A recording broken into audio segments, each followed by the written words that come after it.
In a hushed hall full of political titans and anxious whispers, a storm was brewing. Not over policy, not over reform, but over Keir Starmer's fate. Moments earlier, he walked to the podium determined to cast Nigel Farage as the enemy of Britain's future. But he didn't know that by the end of this conference, his own backing would shatter.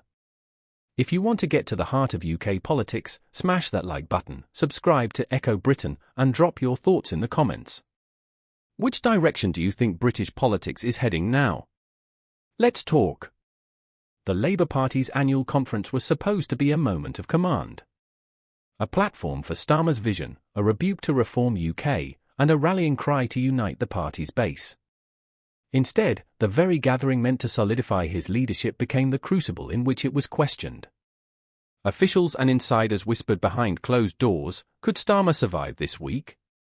All eyes were no longer just on his speeches, they were on his grip on power itself. Rumours swirled of plots, potential challenges, and mounting discontent. Among them, Andy Burnham, the mayor of Greater Manchester, seen by many as a possible alternative to Starmer's leadership. The stage was set. This would be a conference of confrontation, not just with political rivals, but with Starmer's own internal doubts. When Starmer finally delivered his address, the line was bold and unmissable. He branded Nigel Farage an enemy. It was meant to be a forceful strike, a declaration that Reform UK was the threat to British politics. But in the shifting light of that packed hall, the blow struck back. As the speech echoed through the conference centre, pundits and delegates raced to their phones. How would the public respond? Within days, a new Opinium poll laid bare the consequences. Starmer's net approval rating had fallen to -44%, a drop of 3 points since the start of the week. Half of the voters, 50%, said Labour had a bad week at the conference. Only 1 in 5, 20%, said it had been a good week. His own core base showed fissures. More people viewed his speech negatively, 34%, than positively, 23%. Among Labour voters, 45% believed he performed well, but 19% were critical. Across multiple metrics, Labour's standing slipped. Have similar views to me dropped by 5 points to net -34.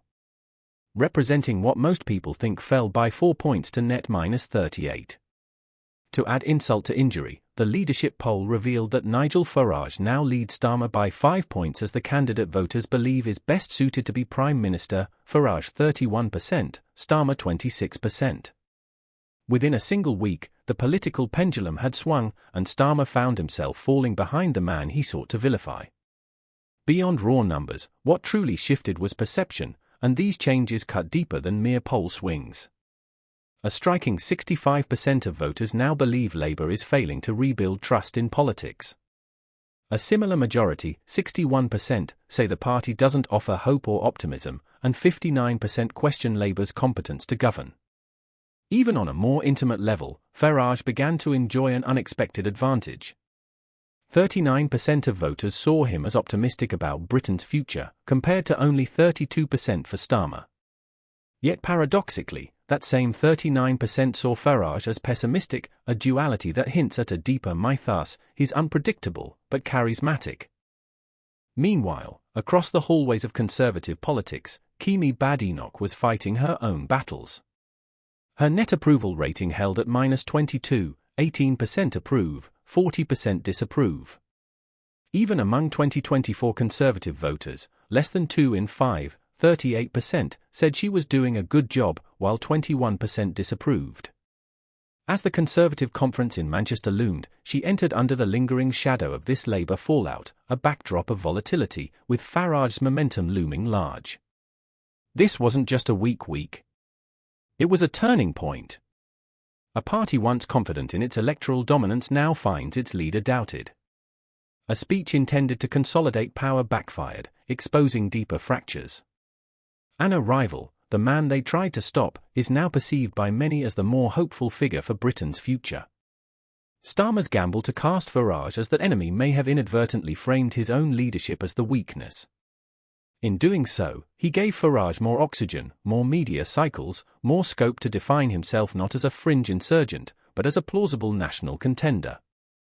At the same time, Labour's fading grip on trust, optimism, and shared identity among voters suggests the problem is not just with Starmer, it's with the party's connection to the people.